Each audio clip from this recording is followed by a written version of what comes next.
or streamed online, as well as on WEZC 95.9 FM. Your friend in Central Illinois. WHOW. Top of the morning. Thanks for being with us. I'm your host today, Seth Lawrence. The WHOW Morning Show streams to Facebook and YouTube, brought to you by Peterson Insurance, your Pekin Insurance agent in Clinton. My guest on the Zoom today is Mrs. Cheryl Warner, Superintendent of Warrensburg-Latham Schools. Good morning, Mrs. Warner. How you doing today? Good morning, Seth. We're doing great over here. How are you? Not bad. I could go for a little less heat in the middle of September, but I think this is the last of it, and then we're off to those nice, cool fall days. So fingers crossed. But I see you've got a guest with you today. Tell us who you have with you this morning. I do. I have Mariah Koehler with me. She is our new student liaison. So her position in our district is pretty unique because we are actually not her employer. She's actually employed by the Regional Office of Education through Macon and Piatt, ROE number 39. And she's employed through them by a state initiative, which is called the ALOT program, which stands for the Alternative Learning Opportunities Program. So the Illinois State Board of Ed has recognized that schools might need some additional non-traditional assistance in meeting the needs of students, whether this is related to their academics, their social emotional needs, goal setting, and then communicating with families. And so this program has allowed us to use some of our evidence-based funding to employ these individuals through Regional Office of Education. And Mariah is with us as a first year student liaison this year. She has had an amazing jump start. The program is in year 2 through our regional office. They piloted last spring in other districts and locations. Warrensburg, of course, had a high interest in being able to host a student liaison, and so we moved forward with that this year too. She's able to hold a caseload of up to 35 students, and she assists in various ways, really functions like a part of our staff and family here. Sure. Well, tell me, Mrs. Warner, before we speak to Mrs. Koehler, what is the situation on the ground in Warrensburg that prompted your interest in this? Right. So, you know, our district, and I think we talked about this last month, the enrollment is definitely increasing. We are at almost 1,050 students, and we haven't been that high since 2009. So every year we're seeing an influx of anywhere between 20 to 40 new students coming to us. With that being said, the level of support is also higher, right? So we have a full-time school counselor at the high school. We have a social worker that works at both the middle school and the high school. And we also have a full-time social worker that's stationed in just our elementary.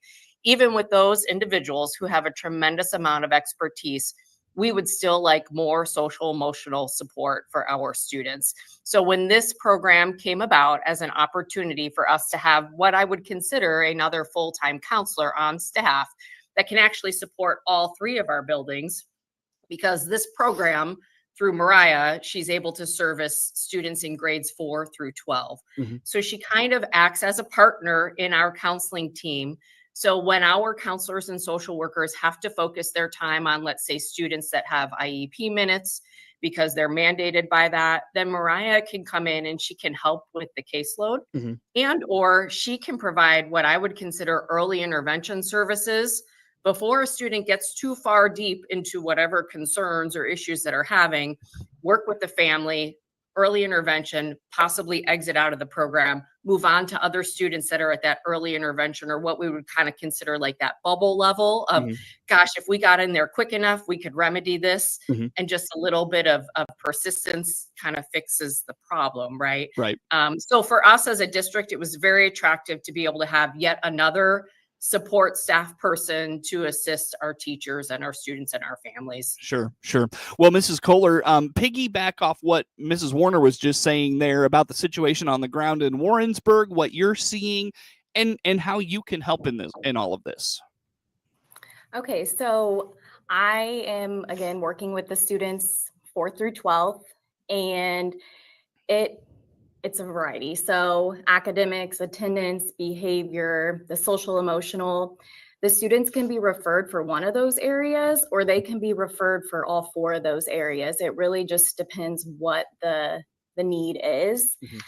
And I am just a support person to that student, because we can all benefit from having someone that they can go to. So like if I have a attendance kiddo, well, then the case normally is they're lacking in academics because those go hand in hand.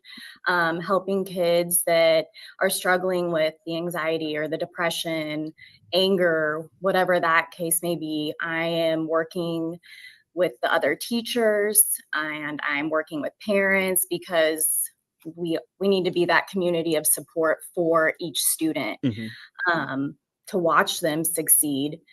I currently have 16 students on my caseload. It's growing. I can have up to 32.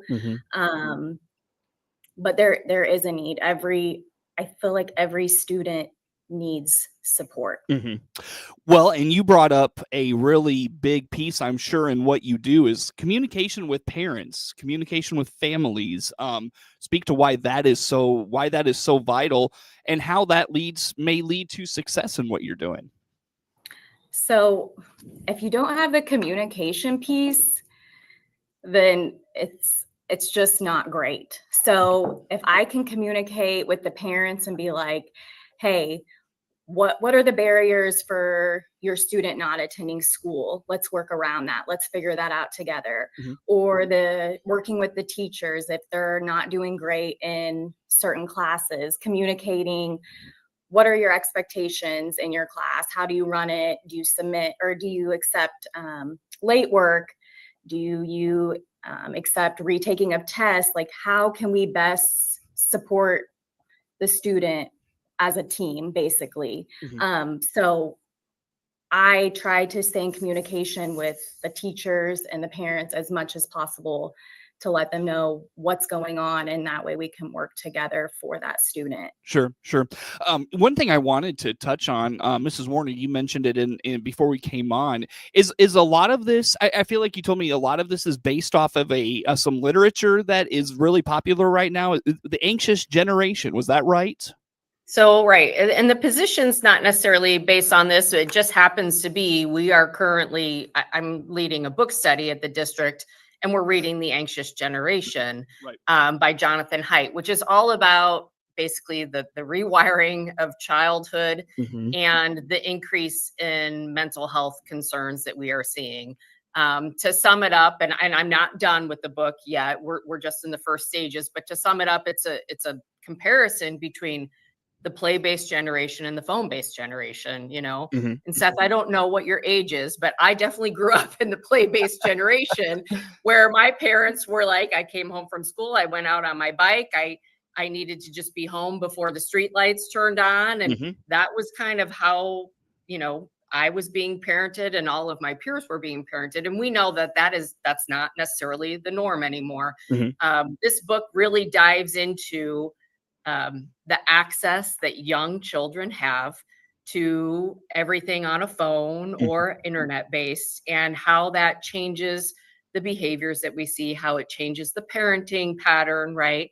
Mariah and I were talking about this, and I didn't mention this, but prior to her taking this student liaison position through the regional office, she worked for Heritage Behavioral Health. So she comes to us with a lot of experience in the mental health world, right? And she had kind of worked with us informally in that capacity prior. So we were very lucky to get her full time.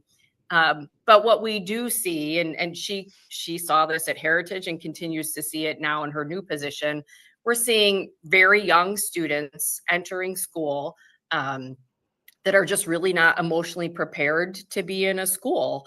And, there's a lot of anxiety. There's a lot of depression. She mentioned to me this morning, what can be shocking is sometimes the amount of anger that we might see, even from our very little ones, right? A lack of coping skills. And I can't help but think that a lot of this is tied to, the topic of the book study that we have going on. It all just kind of comes full circle. And I don't want to say that all of this is based on our technology use and phones, but boy, is it a huge contributor. There is no doubt. I think one of the things that's most concerning, and I'd love to put a plea out to the state for this, Mariah's program, the ALOP program, the Alternative Learning Opportunity Program, only allows her to work with students in grades 4 through 12. For us as a district, and I think you would find other superintendents and principals that are very agreeable, it is really critical for us to have more services for students that are in the K-3 level. These are some of the students that struggle the most. These are some of the students that we see impacted by the change in parenting and technology use absolutely the most. And I know this sounds odd and maybe it's not common knowledge, but most districts in relation to the major behavior or social emotional concerns or problems we're seeing are seeing them at the very early elementary level. Yeah. They don't compare at all to what we see at the high school. We have we're very fortunate. We have very, very few issues, but we have little ones that are just Struggling. very much struggling with Yeah. the day-to-day. And it's not about them. They're just not prepared to be here. And it's teaching them how to be a student. You know, right? and to piggyback off that, yes, that is something I have heard a lot of in talking with your peers. And it surprised me when you Right. said it's grades 4 through 12, because you said that and I'm sitting here thinking, gosh, that doesn't match what I've heard. I've heard it's the kids in pre-K, it's the kids in kindergarten, it's those kids that are new to the school setting that are impacted the most. Mrs. Koehler, if you could weigh in on that and what you're seeing. You know, I don't know if you are able to work with kids of that age group, but what are you seeing on the ground as it relates to what Mrs. Warner just had to say? So I am only able to work with 4 through 12 right now. We have high hopes that it will move to K through 3 because there is such a strong need for that. A lot of these kids just cannot regulate their emotions. And then they struggle in school. So if you don't have well-rounded mental health, how are you going to learn? How are you going to attend school? How are you going to be able to grow relationships? And then you need all of those pieces. So yeah, the need for K through 3 is there. Well, I'll tell you what, on that note, I do need to take a break, friends. Give us, Mrs. Koehler, maybe something we can look forward to diving into in the next segment. What's kind of on your mind as the next progression of this conversation we can talk about next? So whatever you want to talk about is fine. Okay, yeah. But yeah, just I guess kind of what my day looks like here at Warrensburg. Yeah, that sounds good. Yeah. Very good. Well, again, on the phone with us this morning is Mrs. Cheryl Warner, Superintendent of Warrensburg-Latham Schools, and Mariah Koehler with the Illinois State Board of Education Regional Office of Education there in Macon and Piatt counties. We'll continue the conversation with them next on The Morning Show.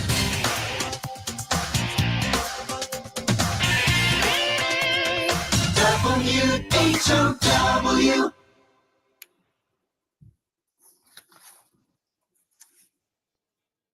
weeknow.com. Let's check markets now on the RFD Radio Network. I'm Jim Taylor. Higher across the board with corn, beans, and Chicago wheat. December corn up 4 3/4, 428. March corn up 4 1/4, 445 1/4, and May corn 455 up 3 3/4. November beans up 4 3/4, 1047 1/2. January beans up 4 3/4, 1066 1/2. March beans 1081 1/2, up a nickel. December wheat up 7, 532. March wheat up 6 1/2, 549 1/4. October bean meal 285.60, up 40 cents. October bean oil 52.48, up 72 cents. Livestock trade, September feeders 359.17, up 37 cents. October live cattle 233.65, down 95 cents. And October lean hogs 98.17, up 65 cents. Energy market, October crude oil 64.17, up 87 cents. This is the RFD Radio. Brought to you by the Soy Checkoff. Investing farmer dollars to boost demand for U.S. soy. Drive on-farm resilience. Bring value to U.S. soybean farmers. Led by its 77 farmer leaders across 30 states, your Soy Checkoff strategically invests in market segments spanning animal health and nutrition, biofuels, infrastructure, production research, new uses, and international trade. Always looking 5 to 10 years out to ensure soybean farmers have viable markets for the future. Learn more at unitedsoybean.org. When it comes to finding primary care, you can be seen at any doctor's office, but at Memorial Care, you're not just seen, you're heard. Our primary care team takes the time to listen to you, building a lasting relationship based on transparency and trust. So when you notice a change in your health, you've got a team that's ready to advocate for what you need. Memorial Care, real connections. Learn more at memorial.health/primary care. Your friend in Central Illinois, WHOW. Once again, good morning. Thanks for being with us. I'm your host today, Seth Lawrence. The WHOW Morning Show streams to Facebook and YouTube, brought to you by Peterson Insurance, your Pekin Insurance agent in Clinton. Again, my guests on the Zoom this morning, Mrs. Cheryl Warner, Superintendent of Warrensburg-Latham Schools, and Miss Mariah Koehler. She is with the Illinois State Board of Education Regional Office of Education for Macon and Piatt counties. And ladies, we were talking in the first segment about just the challenges of young people coming into the school systems. A lot of the behavioral things that we are noticing, technology, a big piece of that. I'm sure COVID and the development of kids during COVID probably didn't help either. But Mrs. Koehler, what does your day look like? And what are some of the most common challenges you're encountering? You mentioned you're with grades 4 through 12. Do you mind diving into that with us? Yeah, so I am meeting with every single one of my students every week, once a week. Sometimes the need is for more than once a week, and we are working on whatever area they were referred for. So like I had said earlier, academics, behavior, attendance, and the SEL. During our time together, if they are struggling academically, we are working on their homework, or I can read the test to the students. Attendance, I am tracking attendance daily. Behavior, I'm checking in with the staff, the teachers, and I'm also monitoring behavior, working with the student on whatever it is. So if it's an anxiety kiddo, we're working on, anxiety or anger or whatever that piece for the SEL. How does a student come on your caseload? What does that process look like? How does that start? So the referrals are submitted through a referral form. The principals submit those, and then I receive them, and then I can start working with the students. And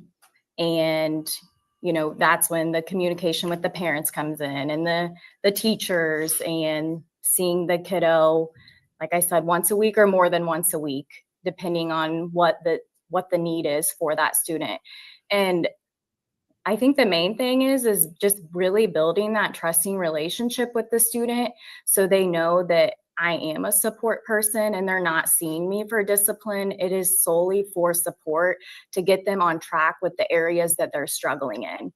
What does that support look like, and how are you what are some, are you setting goals with them? Is it like a counselor's role? What does that look like, if you're able to say? I don't know. Yeah, so I have a social work background.